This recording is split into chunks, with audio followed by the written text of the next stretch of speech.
like the river flows, walking slowly in the mountains underneath the constellations. Yeah, I know that you've been waiting for me. Time is losing. Hello, everyone. Welcome to the Let's Talk podcast. My name is Chris Root. It's an honor to have you with us here today. This is actually my very first podcast, so it's a special thing here. And thank you again for being here. And hope you guys enjoy it. This podcast will cover different things. Get some fresh fire, which is what we call that in my church, where we'll get a verse, just talk about it for a little bit, or maybe just talk about topics that are going on. A little bit of everything with this podcast. So, once again, thank you so much for being here. We're going to go ahead and hop right into it. I'm going to start off today with a verse, which is Matthew 5:14 through 16. It says, "Ye are the light of the world. A city that is set on an hill cannot be hid. Neither do men light a candle and put it under a bushel, but on a candlestick, and it giveth light unto all that are in the house. Let your light so shine before men, that they may see your good works and glorify your Father which is in heaven." That was Matthew 5, verse 14 through 16. The world we live in today, you've heard it preached, you've heard people speaking of it, at least I have, even from a young age to now. All I keep hearing is the world, the world, the world. Then you hear about how dark everything is and how the darkness is surrounding. And I'm not here saying that's not true. It is. If I would ask 98% of you when you watch the news or hear the news, or even if you do, a lot of people don't, because the very fact is they say that it's always negative. And there is a lot of negativity. I'm not saying that there isn't, but there's always going to be negativity where you go. There's going to be darkness around certain situations and different stuff that's going on, especially when it is in the world. But we need to understand the first few words of this verse, and that is that we are the light of the world. We're the light of this world. We're the light through this time, through everything that's going on right now at this moment. We need to be the light. All of us, we have a past. We all have testimonies and situations that we went through where God's brought us out of. We've all had a time in our life where we were surrounded in darkness, but yet there was a moment where someone came into our life and brought the light and shined bright into our life. And I can tell you that today, that is the Lord Savior Jesus Christ. When Jesus came into my life, he shined brighter than anything else. When I was in the darkness, and he brought me out. And today we have people all over that are going through trials and situations, circumstances, and issues that they're battling, whether it be marriage or financial, or anything, any type of an illness or sickness, or the list can keep going on and on and on. We hear these troubles that people are going through, and they can get so surrounded in it to where they could just get lost, and it seems like everything around them is dark. Everything around them is dreary and negative and bad, and we need to let them know that there's hope. We need to let them know that, you know what, there's a God that can heal them. There's a God that can provide for them. There's a God that can take them out of that situation that they're in, just as he did for us in our life. And we also need to make sure that when we're reassuring them of that we are the light that is being presented to them in their dark situation, to help them realize, lift your head up, look up to the heavens. That's where your hope is.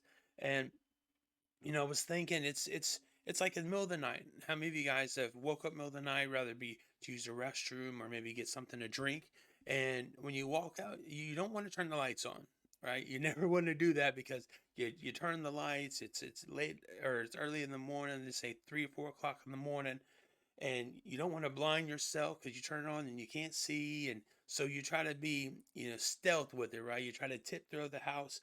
Watch out for the recliner, watch out for the chairs, watch out for the Legos or the kids' toys that you told them to pick up several times. At least that happens at my house. And so you begin to just try to remember, okay, where was this at? Where was that at? And eventually you become adjusted to it. Your eyes adjust and you become more comfortable, because you start seeing the figures and the objects in the distance, in the outline of, like, okay, there's a chair there, or there's a table there, there's the counter there, and you begin to be able to maneuver through the darkness at night. The thing is it's like that today. We have people that are struggling and going through situations, and instead of relying on God to help them and lead them through it, they're just going to try to adjust on their own, right? They're going to try to, oh, I see that in the distance, but it's okay. I think I know what that is. I'm going to just go around it, or step over it, and they try to take a shortcut, but in the end it never works. We need to understand that we don't need to be playing in the darkness. We don't need to be adjusting to the darkness, or making it normal to us, or trying to feel comfortable in the darkness. We should never be comfortable in there. But yet we need to allow God to be that light in our lives. We need to encourage others. You know what? Don't be adjusted and be comfortable in the darkness, but yet step out of the darkness, step out of your comfort zone. Doing this podcast, this is something completely new for me. This is me stepping out of my comfort zone. This is something I never thought I would do. And you know, I realized that, we all have a voice, and it's okay. It's okay to speak up. It's okay to talk. And there's people out there that need someone to talk to them, that need a direction. There's people in this world that they're looking for the quick fix. They're looking for someone, help me, show me the way, give me the right answer, give me what do I need, how do I be successful, how can I get through the things I'm getting through. And so many times they've been failed, so many times they've been led down the wrong path, and before they know it, they're just as lost as they were at the beginning, or the resolution that they were given is just a temporary short-term fix. Well, let me tell you, God is not just a temporary short-term fix, but yet He is the everything. He's everything you need. He's complete. And we need to let them know that, you know what? There's a God that can shine brighter in their life than anyone ever has, and He'll never fail them, never leave them behind, but yet He will always be there for them. The verse also says, neither do men light a candle and put it under a bushel. We shouldn't be ashamed of what we believe. Keep your head up high.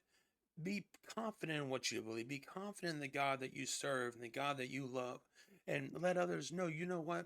I have the answer to your problem, to your situation. And be confident in that resolution to them. Because God's never failed you, He'll never fail them. He's never left you behind. Why would He leave them behind? Right? We need to be confident in what we believe and never hide our light. And it says here, but yet they put it on a candlestick. Raise that light up. Keep your head up. Let it shine bright as far as it can. Let people know that, hey, we have the answer, and His name is Jesus Christ. It says, also in the verse, it says, let your light so shine before men that they may see your good works and glorify your Father which is in heaven. What are your good works? Ask yourself, when people see me, who do they see? Do they see someone that's acts one way in church but another outside the house of God? Do they see someone that when they look at you, they see, oh, well, that's a hothead person over there, or look at that person. Yeah, there ain't no way they're in church, right? I get, yeah, we shouldn't be judging people. I get that, but we can't hold people that are battling in this world to the same standard, right? And then we need to realize that, here's something I was telling someone but one time, and before you even say one word to anybody, before you even walk up and witness to them about how great God is and tell them the church you go to, and before you do anything, your appearance speaks for itself. If you walk up to someone and you have a frown on your face and you look roughed up and you just look like you're stressed or about to snap on someone, no one wants to hear anything you have to say. If anything, they'll do their best to avoid you. But if you walk up to someone well put together with a smile on your face and just walk up to them being positive, hey, they're more willing to hear you and to give you part of their time to hear what you have to say. What good works are we doing? What good works are we doing? There was a lady at church Wednesday was talking about when she was at the grocery store, and she seen a man that was eating out of the trash can, and she was just it tore to pieces. She felt sad. She felt remorseful. And she didn't know the situation. She didn't know what he was going through. All she knew is she sees someone that was hurting, someone that was struggling, and someone that just needed help. And instead of walking by, instead of making fun of them or making a face at them or getting angry at them, she went over and she talked to the man. You see, She didn't hide her light, but yet she allowed it to shine. You see, she didn't automatically judge the man, make fun of him, yet she didn't hide it. She shined her light, and not only that, but she showed love. What good works have you done and are you doing? Is your light shining bright? Are you hiding it? Are you ashamed of it? What are you doing outside of the house of God? Most importantly, what are you doing when no one's even looking? You see, we're not here just to get credit. We're not here to look good in front of other people.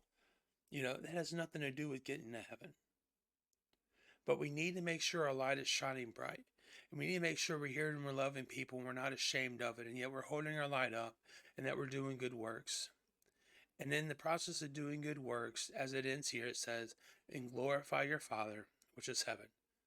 To God be the glory. We give it all over to Him. I thank God that we can shine bright, that we have the opportunity to do and the freedom to do so. I thank God that we have testimonies from things that He's blessed us with in our life. I thank God that we can be proud of what we believe in and know that what we believe in is real and true, and that can lead these people in the right direction and give them the answers that they truly need. I hope today that this podcast impacted you in a positive way.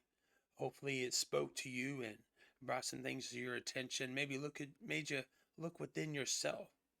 I think it's good to do that. I think it's good to look inside of ourselves once in a while and then make sure everything is kept up and make sure everything is right and pure and good. Sometimes we could justify to ourselves that, oh, we're fine, we're doing good, everything's okay. But we have to do our self-inventory. We have to make sure that everything we're doing is right and pure, and make sure your light is shining bright. Thank you for joining us today here on the Let's Talk podcast, and we hope you can join us again on the next one. And it's an honor to have you here, and we love you, and hope you guys have a great rest of your week. Have a good one. Bye-bye. In an orange sky, by the ocean blue, every mile loves my soul renewed, taken by the sunrise and the golden view, walking slowly in the mountains underneath the constellations. Yeah, I know that you've been